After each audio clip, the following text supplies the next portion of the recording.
khalqillah wa ala alihi wa sahbihi wa man walah.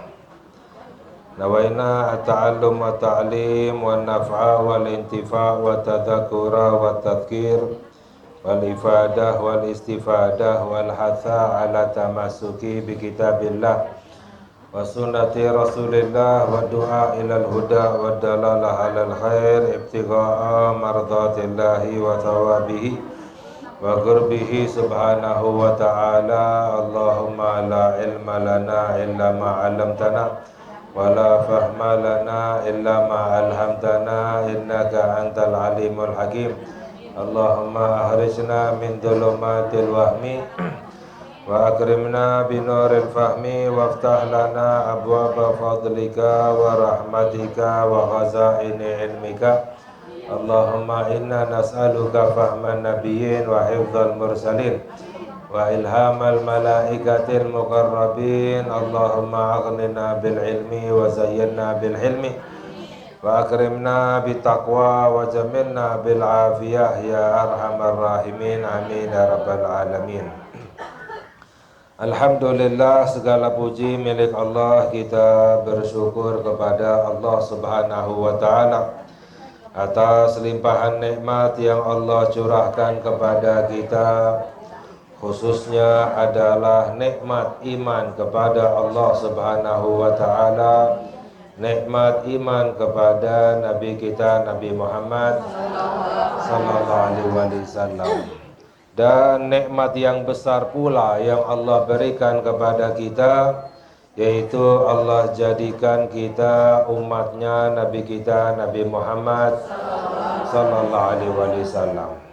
Diriwayatkan bahwa para nabi-nabi meminta kepada Allah menjadi umatnya Nabi Muhammad sallallahu alaihi wasallam. Jadi para nabi-nabi meminta kepada Allah Subhanahu wa ta'ala untuk menjadi umatnya Nabi kita Nabi Muhammad sallallahu alaihi wasallam, karena mengetahui besarnya fadilah yang Allah berikan kepada umatnya Nabi Muhammad sallallahu alaihi wasallam. Ada yang dikabulkan oleh Allah, ada nabi-nabi yang terdahulu dikabulkan oleh Allah menjadi umatnya Nabi Muhammad sallallahu alaihi wasallam. Siapa di antaranya adalah Nabi Isa alaihi salam.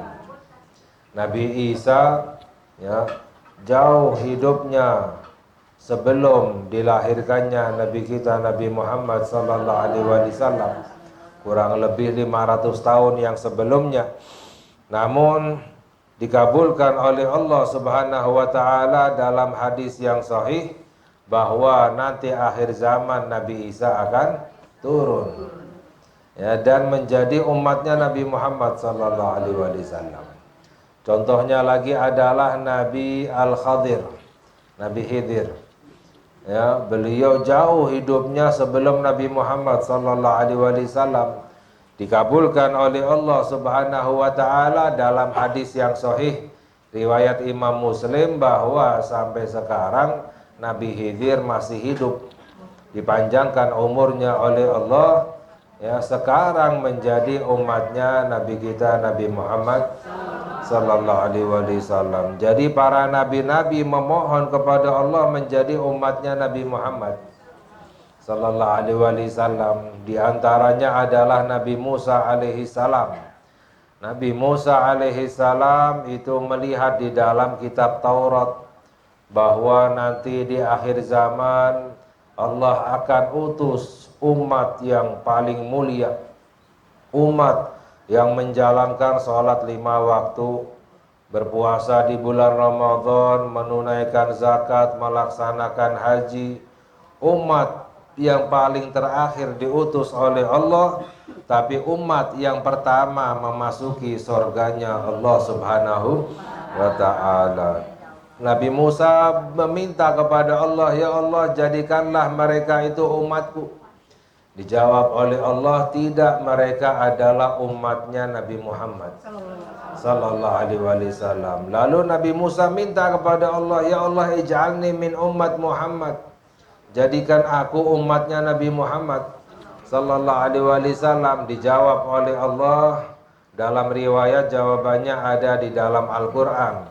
Allah berfirman di dalam Al-Quran, Ya Musa, inni stafaituka ala nasi birisalati wa bikalami fakhudh ma ataituka wa kum minasyakirin.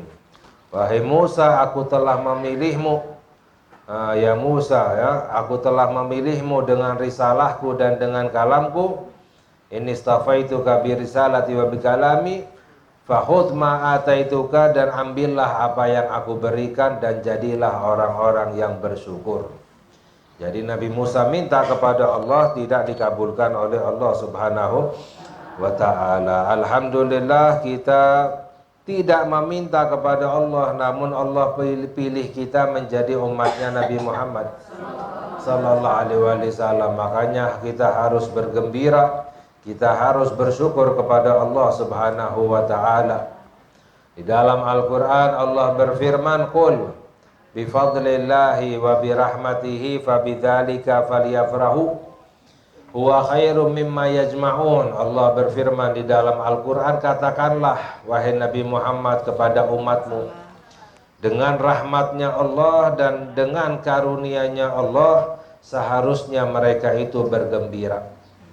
Seharusnya kita ini bergembira ketika mendapatkan rahmat dan karunia dari Allah Subhanahu wa ta'ala. Huwa khairum mimma yajma'un, itu lebih baik daripada apa yang mereka kumpulkan dari harta dunia.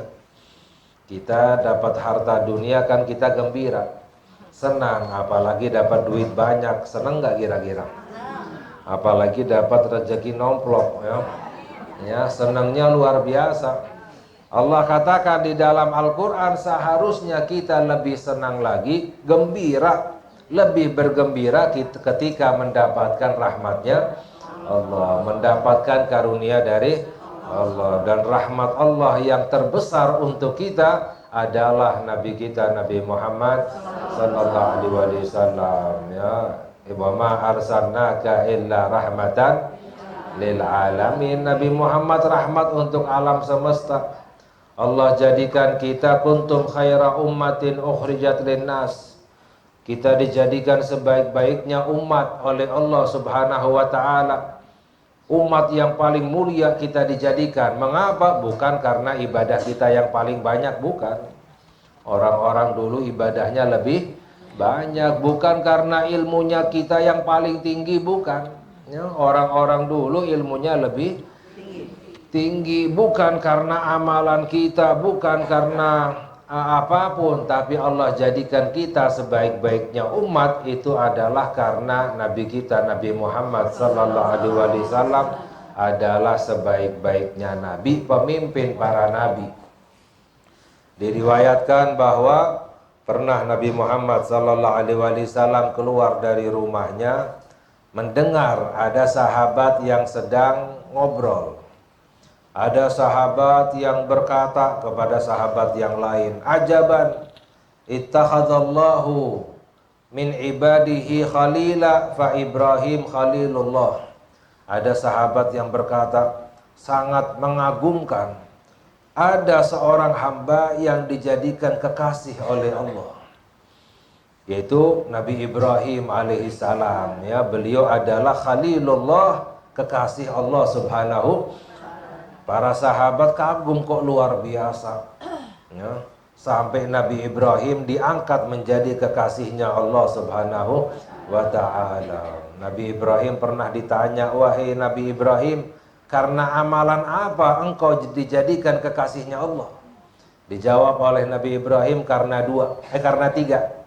Karena tiga amalan aku dijadikan kekasih oleh Allah. Apa itu? Yang pertama, aku lebih mengutamakan perintahnya Allah, urusannya Allah daripada urusan yang lain.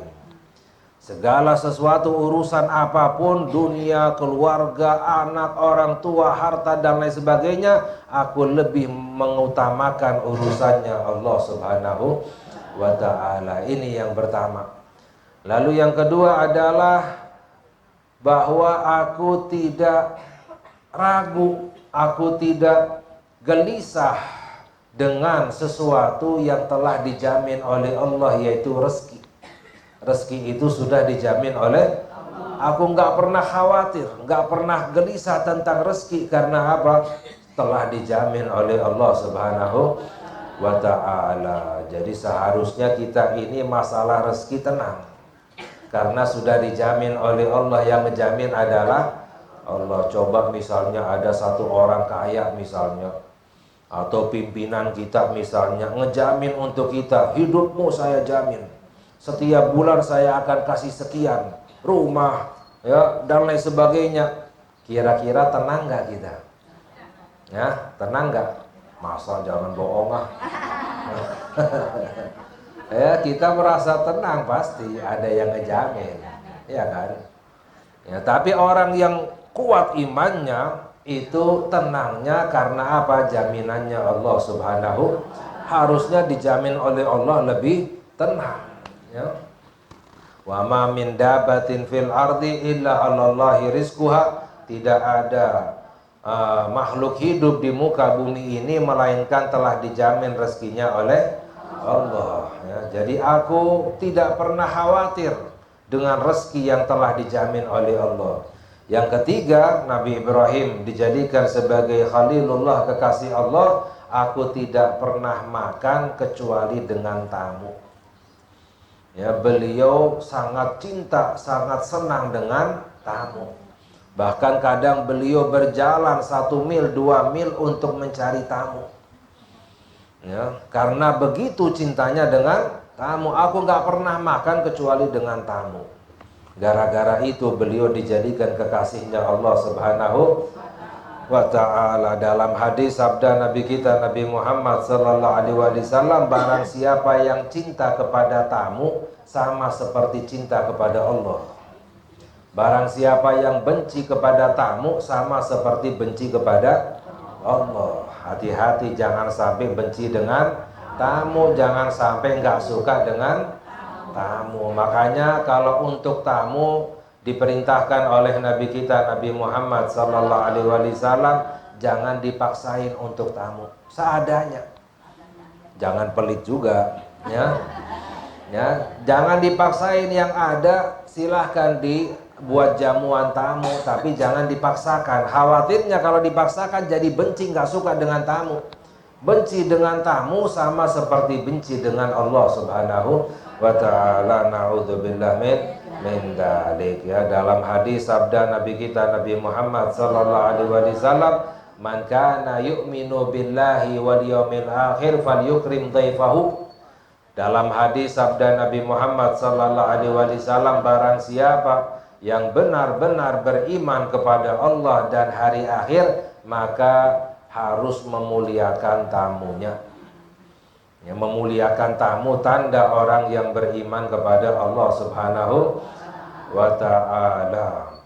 Karena ini Nabi Ibrahim dijadikan kekasihnya Allah Subhanahu wa ta'ala, ya. Bahkan para ulama menjelaskan bahwa tidak boleh la israf illa fi thalathin. Tidak boleh berlebihan kecuali dalam 3 hal. Nggak boleh orang berlebihan kecuali dalam 3 hal. Apa itu? Yang pertama adalah fi sadaqah, ketika bersedekah. Ya, berlebihan dalam bersedekah itu lebih baik, nggak dianggap berlebihan. Ya, kalau belanja di mall, ya, banyak, itu masih dianggap berlebihan, ya, boros, yang nggak boleh, istilahnya tidak disenangi, tidak dianjurkan, ya, tidak disuka oleh Allah Subhanahu wa ta'ala. Tapi kalau sedekah nggak ada istilahnya berlebihan. Oh, kelebihan sedekahnya nggak ada. Semakin banyak semakin baik, ya. Jadi yang pertama adalah ketika bersedekah. Yang kedua adalah ketika menjamu tamu. Nggak ada istilahnya berlebihan karena menjamu tamu. Oh, mubadzir, kebanyakan berlebihan, nggak ada. Semakin banyak istilahnya, semakin memuliakan tamu, itu semakin baik, karena diperintahkan oleh Allah Subhanahu wa ta'ala. Dan yang ketiga adalah ketika buang air, ketika cebok, ya. Ya, itu apa namanya, nggak ada istilahnya jangan mubazir airnya berlebihan, ya, tidak. Ya, ketika bebersih buang air itu semakin banyak semakin baik, daripada najis akhirnya sholatnya nggak sah, ya, ibadahnya tidak sah. Jadi 3 perkara ini berlebihan semakin baik, ya.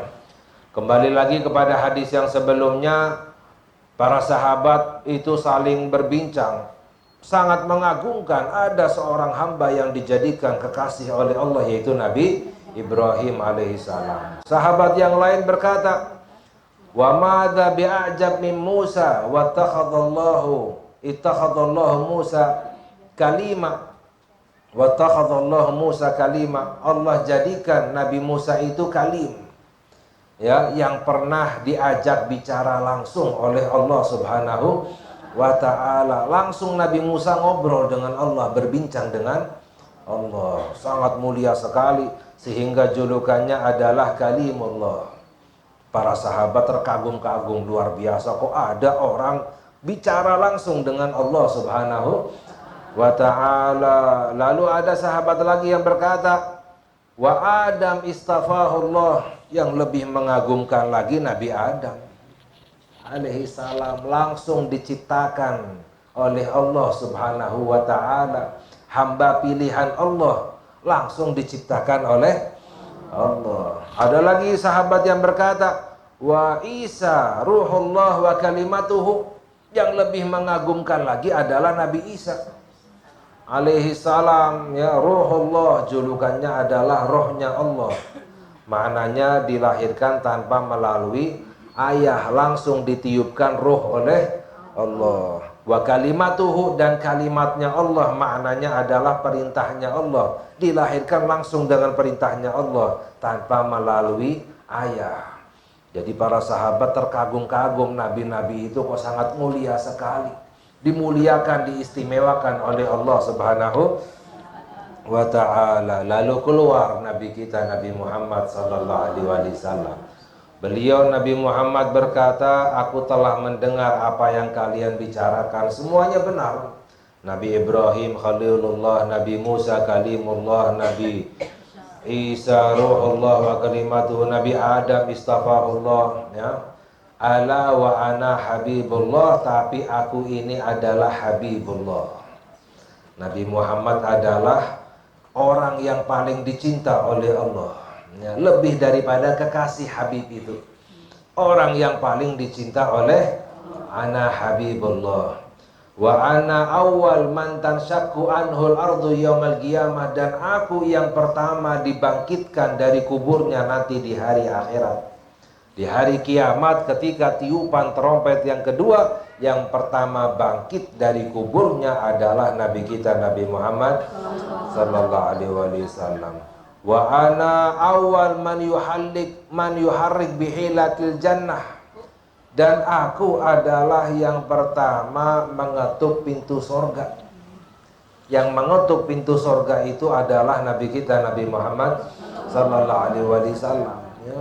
Ketika Nabi Muhammad mengetuk pintu sorga, ditanya oleh penjaga sorga, siapa? Aku Muhammad Rasulullah. Dijawab oleh malaikat, aku diperintahkan untuk tidak membuka pintu sorga kecuali engkau yang mengetuknya, wahai Nabi Muhammad. Jadi yang pertama membuka pintu sorga, yang mengetuknya adalah Nabi kita Nabi Muhammad. Kalau nabi-nabi yang lain mengetuk pintu nggak dibukain, ya, ngetuk pintu sorga tidak dibukain, ya.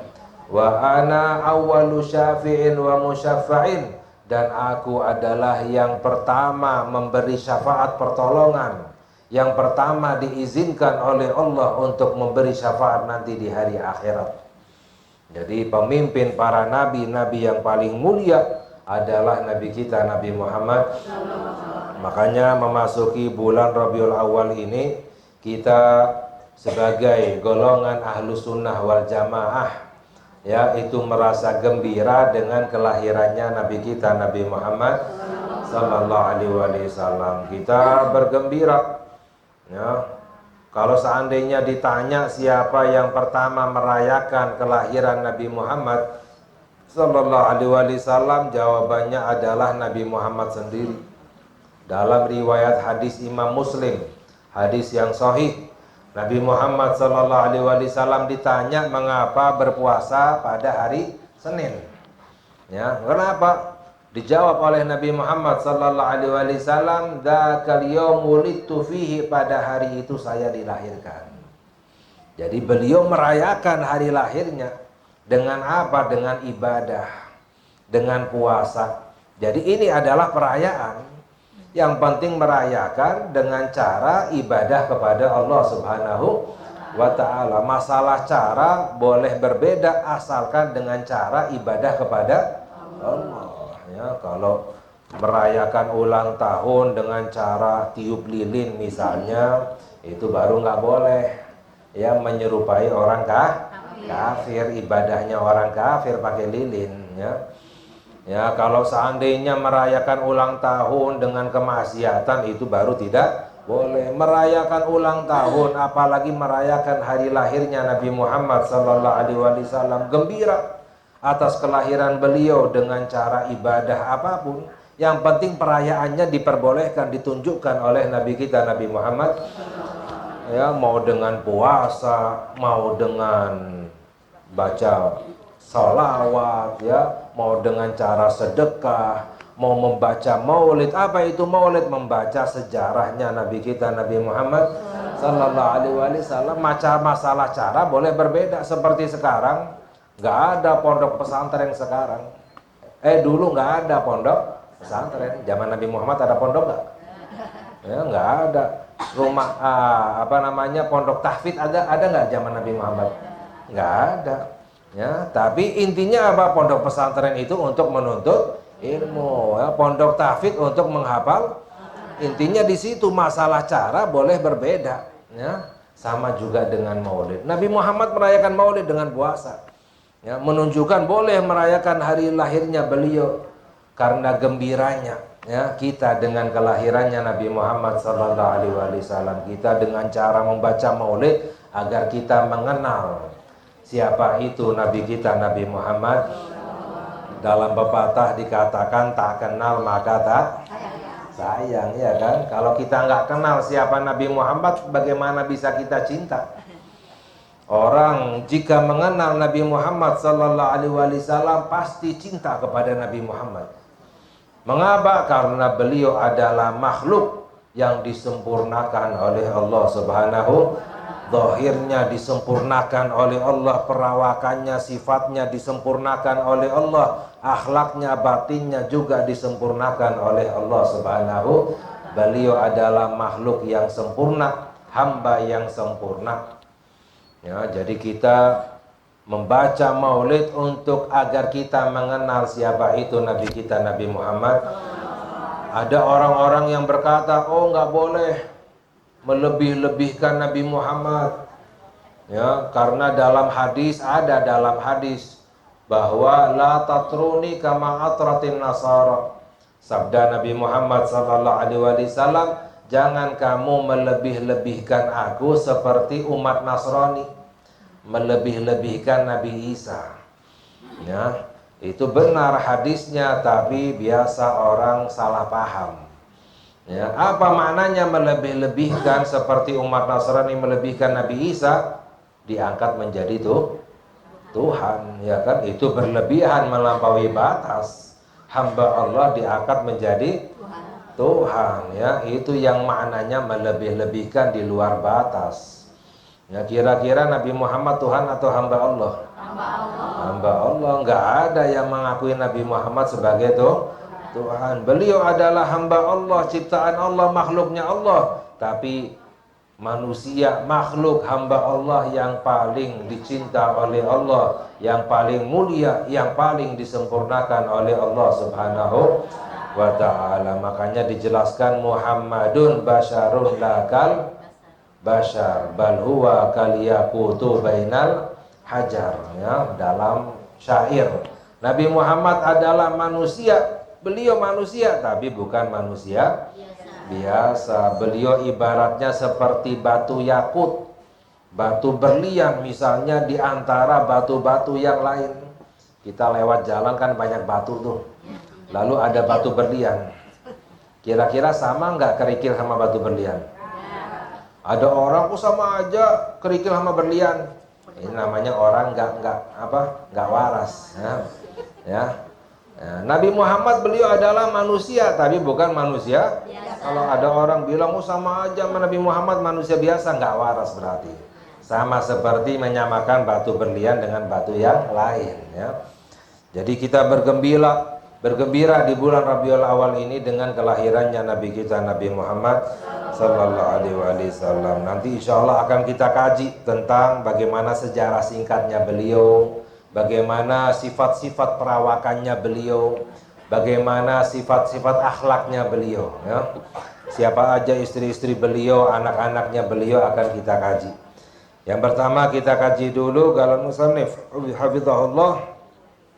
Walladzi tajibu ma'rifatuhu fi haqqir rusuli alaihi wassalam tisu aqaid. Sebelumnya kita mengkaji tentang sifat-sifatnya Allah Subhanahu. Ada 41 akidah, ya kan? 20 wajib, 20 mustahil, 1 yang jaiz. Lalu yang berikutnya yang wajib diketahui pada sifat-sifatnya Rasul, utusan-utusan Allah ada 9 akidah. Ada 9 keyakinan. Ya, arba'un sifatin wajibah, ada 4 sifat yang wajib. Sifatnya para utusan Allah ada 4 yang wajib, yang pasti ada. Apa itu? Hiya asidku, yang pertama jujur, benar. Semua nabi nggak ada yang pembohong. Kalau ada orang bilang nabi ada yang bohong, itu hukumnya kafir, nggak sah imannya. Kita harus yakin nabi itu pasti jujur. Ya, yang kedua adalah amanah. Nabi itu pasti amanat. Apa itu amanat? Tidak mungkin berbuat dosa. Amanat itu maknanya tidak mungkin berbuat dosa. Amanat kepada Allah Subhanahu. Sebelum menjadi nabi maupun setelah menjadi nabi, para nabi ini nggak ada yang berbuat dosa. Maksum, dijaga oleh Allah Subhanahu wa ta'ala. Tapi bisa berbuat salah, bisa lupa, bisa berbuat salah. Dosa nggak bisa para nabi, mustahil. Amanat sifatnya para nabi. Misalnya Nabi Adam alaihissalam makan buah khuldi, beliau lupa. Dalam Al-Quran dijelaskan oleh Allah, walaqad ahidna ila Adam min qablu fanasiya walam najid lahu azma. Kami telah janjikan kepada Nabi Adam, ya, untuk tidak makan buah khuldi, ya. Fanasiya kata Allah, Nabi Adam lupa. Walam najid lahu azma, kami tidak temukan Nabi Adam punya kemauan yang kuat untuk melanggar perintahnya Allah Subhanahu. Jadi bisa aja salah, lupa Nabi sehingga ditegur oleh Allah Subhanahu wa ta'ala, tapi berbuat dosa itu tidak mungkin. Lalu yang ketiga, para nabi itu sifatnya adalah tabligh, menyampaikan wahyu dari Allah Subhanahu wa ta'ala yang diperintahkan untuk disampaikan. Gak ada yang menyembunyikan para nabi. Dan yang keempat adalah fatanah, cerdas, pintar. Semua nabi itu pasti pintar, gak ada yang bodoh, gak ada yang bebel misalnya, gak ada. Ya, para nabi yang gak paham, ya. Semua nabi itu pasti cerdas, pasti pintar. Karena untuk melawan argumen-argumen orang-orang yang tidak beriman kepada Allah Subhanahu. Ini adalah 4 sifat para nabi, para utusan Allah yang wajib, yang pasti ada. Wa arba'un mustahila alaihim, dan ada 4 sifat yang mustahil bagi para nabi, para utusan. Yaitu kebalikan daripada sifat wajib. Yang pertama al-kadzib, bohong, gak mungkin para nabi itu yang berbohong. Yang kedua adalah khianah, gak mungkin para nabi itu khianat. Maknanya apa? Berbuat dosa, baik sebelum menjadi nabi maupun setelah menjadi nabi. Yang ketiga adalah al-kitman, menyembunyikan wahyu dari Allah, gak mungkin para nabi. Wal baladah, yang keempat adalah baladah, kebodohan, ya, kejahilan. Gak mungkin para nabi itu jahil, bodoh. Semuanya pintar, cerdas. Ini adalah 4 sifat yang mustahil bagi para utusannya Allah Subhanahu wa ta'ala. Lalu wa wahidatun jaizatun, ada satu sifat yang jaiz bagi para utusannya Allah, bisa ada bisa tidak ada. Wahia al-a'radul basyariyah allati la tuaddi ila naqsin fi maratibihi min aliyah, yaitu sifat-sifat manusiawi. Para nabi punya sifat-sifat manusiawi yang tidak mengurangi derajat mereka yang tinggi. Sifat-sifat manusiawi yang tidak mengurangi derajat yang tinggi. Misalnya seperti apa? Para nabi kal akli, makan, syurbi, minum, war maradi, sakit. Tapi sakitnya ghairil munafir, sakit yang tidak dianggap rendah. Misalnya sakitnya bikhilafil junun, sakitnya stres misalnya. Gak mungkin nabi itu ada yang stres, apalagi gila misalnya. Nah, wal ama misalnya buta, gak ada nabi yang buta. Adapun seperti Nabi Yakub, Nabi Yakub hanya buram, matanya itu buram, ya, bukan buta, ya, karena lama menangis sebab kehilangan putranya yaitu Nabi Yusuf alaihissalam. Nah, namun setelah itu disembuhkan, dilemparkan, diusapkan pakaiannya Nabi Yusuf. Ya, pakaiannya Nabi Yusuf diusapkan ke mata Nabi Yakub, sembuh, ya, matanya. Ini bagaimana pakaian para nabi, menunjukkan apa? Ada keberkahan. Ya, makanya tawasul dengan rambutnya Nabi Muhammad, pakaiannya, ya, itu ada berkahnya. Dalilnya apa? Dalam Al-Quran pakaiannya Nabi Yusuf, ya, diusapkan ke wajahnya Nabi Yakub, disembuhkan matanya oleh, padahal bisa jadi Allah sembuhkan tanpa perlu mengusapkan pakaiannya Nabi Yusuf.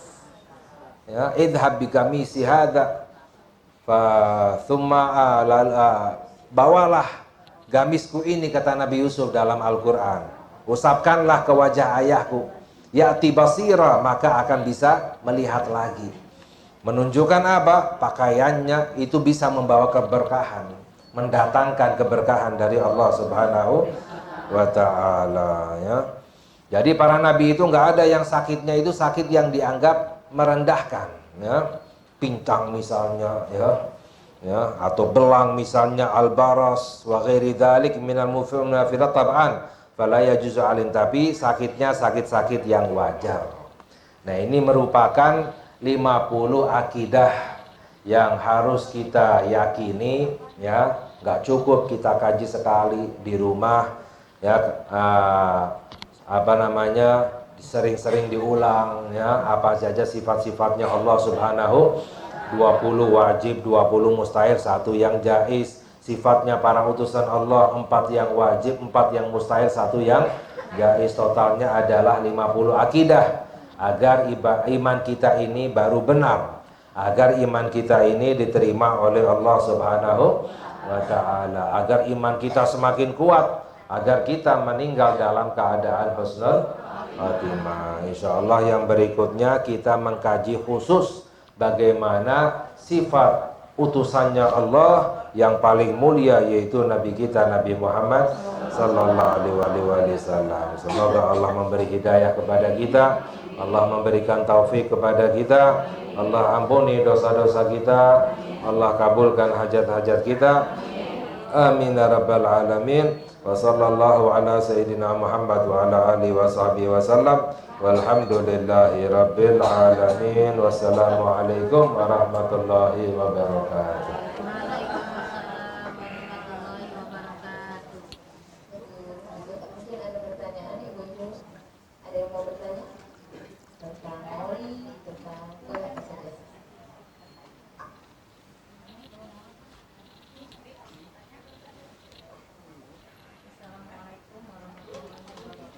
Waalaikumsalam warahmatullahi wabarakatuh.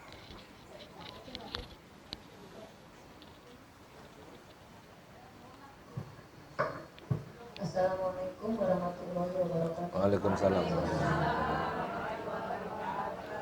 Amin, saya mau bertanya tentang kamu, ya. Di sini selalu ada kamu. Kita ketahuan bahwa kita tuh baik. Jadi kalau misalkan ada tamu, kita jamu dengan sebaik-baiknya, kadang kita kasih gitu. Nah, kalau ada rezeki kita kasih bentuk uang gitu. Itu tamu ataupun adik atau saudara yang lain gitu. Tapi di samping itu mereka kadang akhirnya mengeluh gitu. Sampai kita yang akhirnya meminta sesuatu atau kadang meminjam uang ya. Gitu. Bagaimana tuh menyikapinya ya? Kita tahu gitu kalau nggak dikasih di sisi lain kita kasihan dengan keadaan dia gitu. Tapi kalau dikasih kita kadang kesel. Yang dulu aja nggak pernah gini gitu ya. Dikasih gitu. Kita udah ridho, udah ikhlas gitu ya. Kadang kita menanti kapan dia membayar gitu ya. Tapi pas kita kita pinta yang ada marah ya. Jadi bagaimana tuh menyikapinya? Karena takutnya kita memberi atau meminjam jadi masalah. Jadi intinya dari kitanya membawa sesuatu yang nggak berkah kitanya gitu. Jadi kita seolah-olah tidak ikhlas padahal kita ikhlas sekali gitu. Mungkin itu yang bisa saya sampaikan ya. Terima kasih. Assalamualaikum warahmatullahi wabarakatuh. Jadi masalah ngutang ya, ngutang. Iya, jadi intinya masalah utang Bu ya. Ngutang. Oh iya ya. Iya, kalau seandainya ada orang yang meminta utang kepada kita pinjaman. Meminjamkan itu hukumnya sunnah, nggak wajib ya, tapi sunnah ya. Sunnah dan fadilahnya sangat besar. Ya, dalam hadis diriwayatkan bahwa pahala memberi hutang, memberi pinjaman lebih besar daripada memberi sedekah. Pahala memberi hutang lebih besar daripada memberi sedekah. Ya, karena apa? Karena kalau sedekah kita sedekah kepada orang, bisa jadi orang itu dalam keadaan butuh mendesak, bisa jadi dalam keadaan nggak mendesak. Tapi kalau orang pinjam pasti butuh mendesak ya, karena itu fadilahnya lebih besar. Bahkan diriwayatkan orang memberi pinjaman setiap harinya itu mendapatkan pahala sedekah sebesar jumlah pinjaman. Setiap harinya dapat pahala sebesar jumlah, jadi nggak bayar-bayar setahun misalnya, jadi itu setiap hari sedekah sekian ya. Apalagi kalau sudah jatuh tempo ya, belum bayar juga, dilipat gandakan. Setiap harinya mendapatkan pahala sedekah dengan jumlah pinjaman. Setiap harinya pahala sedekah. Jadi memberi pinjaman itu hukumnya sunnah, fadilahnya sangat besar. Kalau seandainya tidak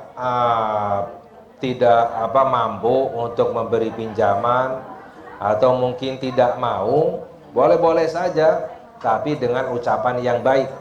Ya, dalam Al-Quran gaulum ma'rufun wa maghfiratun khairun min sadaqatin yatba'uha adab. Ya, Allah berfirman, ucapan yang baik ya, dan permintaan maaf itu lebih baik daripada sedekah dengan menyakitkan. Ya, ngasih pinjaman, ngasih sedekah tapi nyakitin hati. Bukan pakai bunga, lain lagi, itu riba. Ya, ini menyakitkan. Minjem terus nih, ya misalnya ya. Jadi nyakitin hati. Ya, lebih baik minta maaf, ucapan yang baik boleh. Ya.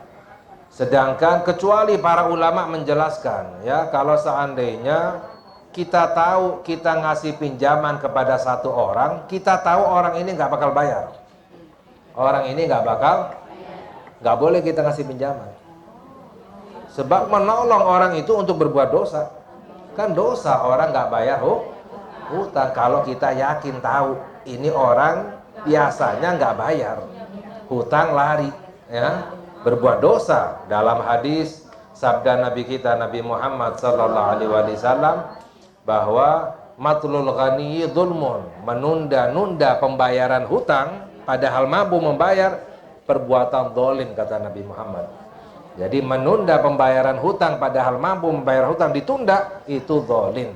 Ditunda zalim, apalagi tidak bayar. Jadi para ulama menjelaskan kalau seandainya ini orang kebiasaan nggak bayar hutang, suka minjam tapi nggak bayar, nggak boleh kita kasih pinjaman.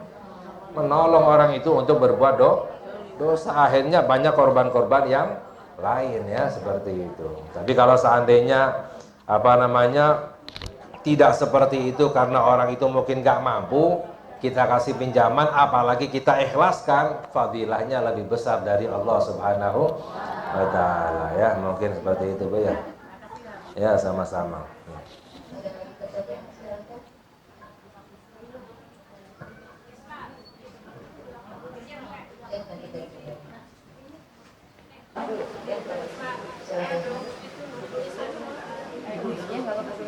Bismillahirrahmanirrahim. Assalamualaikum.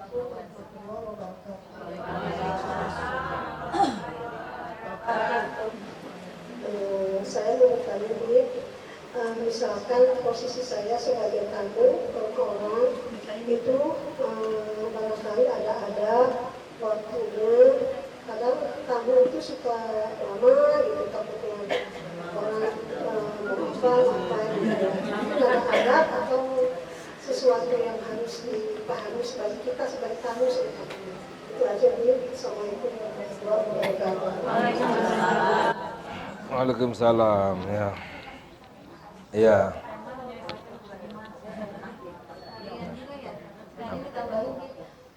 Sebagai tamu, nah kita sebagai tuan rumah bagi tamu yang seperti itu bagaimana? Iya. Udahnya mas ya. Ya, jadi tamu ada adab-adabnya, sopan santunnya. Tuan rumah juga ada adab-adabnya, sopan santunnya ya. Tapi pada dasarnya tamu jangan sampai membuat tuan rumah itu menjadi nggak enak, mengganggu ya. Itu adab sebagai tamu. Jangan sampai bertamu tapi mengganggu tuan rumah. Dan adabnya tuan rumah terhadap tamu apa? Sabar. Ya. Sabar. Susah ya kan? Istilahnya kesel di hati, berat di hati, makanya pahalanya besar. Kalau nggak susah, pahalanya kecil ya. Fadilah tamu sangat besar, menerima tamu, menjamu tamu, mencintai tamu sama seperti mencintai Allah. Mencintai Allah pasti dicinta oleh ya, fadilahnya sangat besar. Karena apa? Memang susah. Ibadah semakin susah, semakin besar fadilahnya dari Allah Subhanahu wa Ta'ala. Jadi istilahnya ya sabar-sabar saja sebagai tuan rumah ya, sambil ikhlas, sambil ingat dengan janjinya Allah Subhanahu wa Ta'ala. Jadi menjamu tamu jangan dijadikan sebagai kerjaan, jangan dijadikan sebagai beban di hati, tapi jadikan untuk mencari fadilah.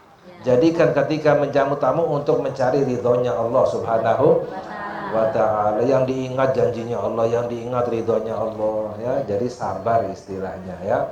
Sebagai tamu juga harus ada adabnya. Jangan, makanya dalam hadis zur ghibban tasdad hubban, kunjungilah jarang-jarang, bertamu itu jarang-jarang, maka kamu akan bertambah cinta satu sama lain. Jangan keseringan setiap hari ya. Ya, jadi bosan akhirnya ya. Tadinya cinta jadi nggak cinta. Ya, huzur ghibban, kunjungilah kadang-kadang, jarang-jarang, itu menambah rasa cinta ya, seperti itu. Perlu nggak diingetin gitu? Diingetin. Kalau cara mengingatkan, kalau kita sendiri yang mengingatkan mungkin nggak enak ya. Bahkan bisa jadi kesinggung. Cara mengingatkannya bagaimana? Lewat orang lain. Lewat seorang ustadz misalnya, ustadzah, atau misalnya temannya yang lain ya, tolong kasih tahu ya, tapi jangan lewat saya misalnya, seperti itu ya, tolong kasih tahu. Jadi lewat orang lain agar tidak membuat sakit hati, tersinggung ya. Jadi dengan cara yang baik, jangan langsung ditegur di hadapannya, apalagi pakai kata-kata kasar. Ini justru membuat sakit hati akhirnya ya, seperti itu. Silakan Ibu Musnah. Assalamualaikum warahmatullahi wabarakatuh. Waalaikumsalam. Terima kasih atas waktu diberikan. Hadir, ini saya pertanyaan saya adalah meneruskan pertanyaan dari ibu-ibu sebelumnya. Ini pertama-tama masalah tamu. Dalam artian kami ingin menanyakan kriteria tamu. Artinya, misalnya waktu bertamu. Misalnya orang itu bertamu ada yang 1 jam,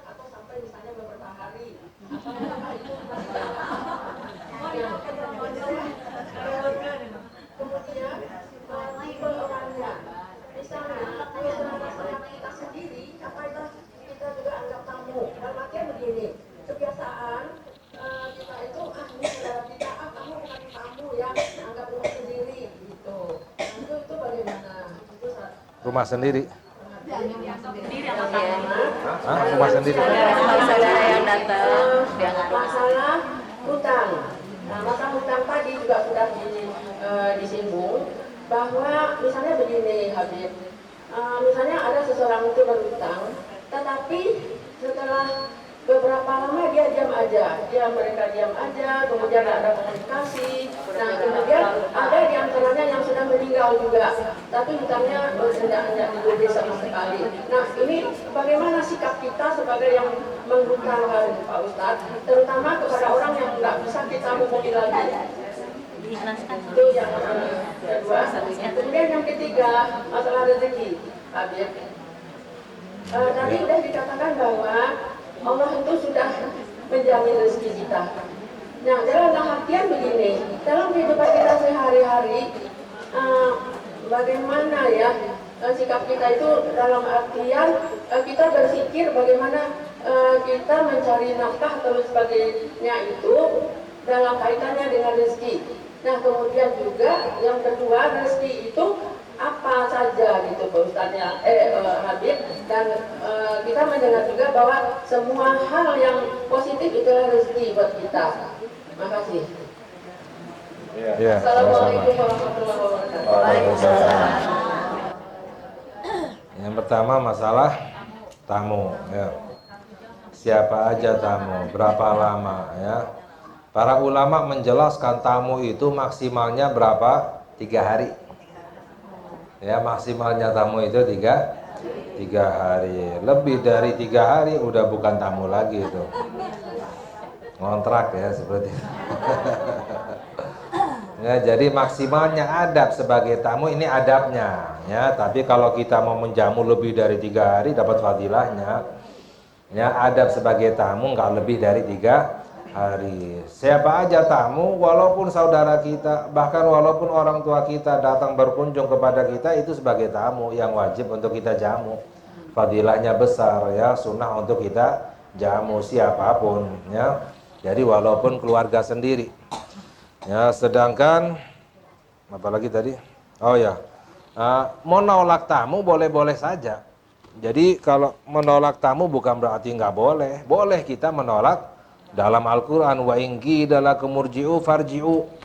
Ya, dalam Al-Quran dijelaskan oleh Allah masalah tamu. Ketika kita datang kita mengucapkan assalamualaikum. Ya, kalau seandainya nggak dijawab atau dikatakan kembali jangan sekarang misalnya, boleh. Kata Allah, kembalilah kalian, jangan maksa menjadi tamu.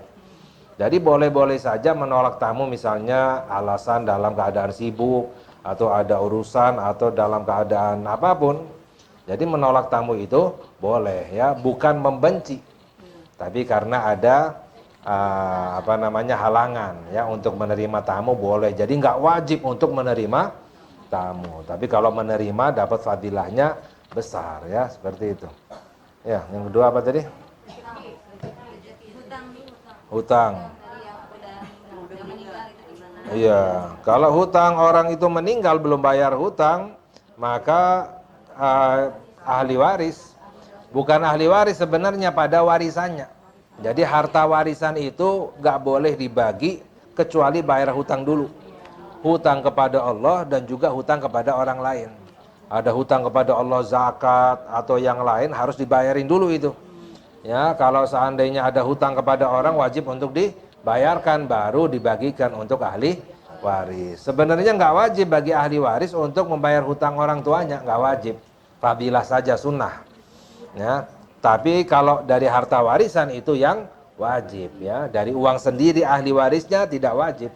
Fadilah, sunnah hukumnya. Sama seperti kita membayarkan hutang orang lain, fadilah, apalagi hutang orang tua, ya. Jadi kalau seandainya belum bayar juga, ya nanti di akhirat. Di akhirat itu nanti ada pelunasan. Pelunasan semua makhluk saling lunas satu sama lain. Bahkan dalam hadis antara kambing saja diadili oleh Allah, pelunasan. Misalnya ada kambing yang bertanduk berkelahi dengan kambing yang enggak bertanduk. Enggak adil nih. Dilunasi nanti di akhirat. Jadi semua makhluk akan diadili oleh Allah, saling pelunasan satu sama lain. Makanya istilahnya ada nanti orang di akhirat nanti ada orang bangkrut. Punya amalan banyak, pahala banyak, ibadah banyak, tapi punya banyak utang kepada orang. Dibayarkan bukan dengan uang, nggak ada uang nanti di akhirat, dibayarkan dengan pahala. Ya, jadi harusnya lebih senang kita. Dibayar dengan pahala, bayar dengan pahala. Pernah menzalimi orang lain, bayar dengan pahala. Pernah mukul orang lain, bayar dengan pahala. Ngomongin orang lain, bayar dengan pahala. Terus ya, mencaci orang lain, bayar dengan pahala sampai habis pahalanya. Itu namanya orang bangkrut. Nanti di akhirat banyak orang bangkrut ya. Jadi kalau belum dibayar juga nanti di akhirat dibayarkan ya, seperti itu. Lalu yang ketiga masalah rezeki ya. Rezeki itu banyak, bukan duit saja ya. Sehat rezeki ya, keluarga rezeki, anak rezeki, sahabat rezeki ya. Jadi rezeki itu banyak, ketenangan hati rezeki ya. Jadi rezeki banyak ya. Ada rezeki zahir, ada rezeki batin. Rezeki zahir ya yang kelihatan seperti uang, keluarga, anak ya, dan lain sebagainya, itu rezeki zahir. Ada rezeki batin ya. Akhlak yang baik itu rezeki ya, ketenangan hati itu rezeki ya, cinta kepada Allah itu rezeki, kehusyuan itu rezeki ya. Itu rezeki batin ya. Jadi rezeki itu ada banyak ya.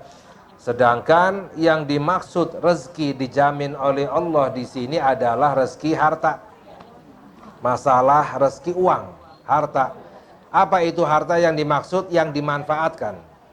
Ya, apapun yang bermanfaat ya, rumah ya, harta, makanan, minuman yang bermanfaat semuanya itu adalah rezeki telah dijamin oleh Allah Subhanahu wa taala. Namun kita mengapa usaha? Karena perintahnya Allah. Kita usaha perintahnya Allah. Dalam hadis talabul halali faridatun ala kulli muslimin. Bukan talabul ilmi aja, mencari rezeki yang halal kewajiban atas setiap orang muslim. Jadi kita ikhtiar berusaha menjalankan perintahnya Allah. Lalu kita pasrahkan kepada yang seperti ini, kerjanya nggak capek, nggak sedih, nggak pikiran, nggak khawatir. Yang penting saya kerja usaha, masalah rezeki diatur oleh tenang hatinya, seperti itu ya. Ya mungkin seperti itu ya.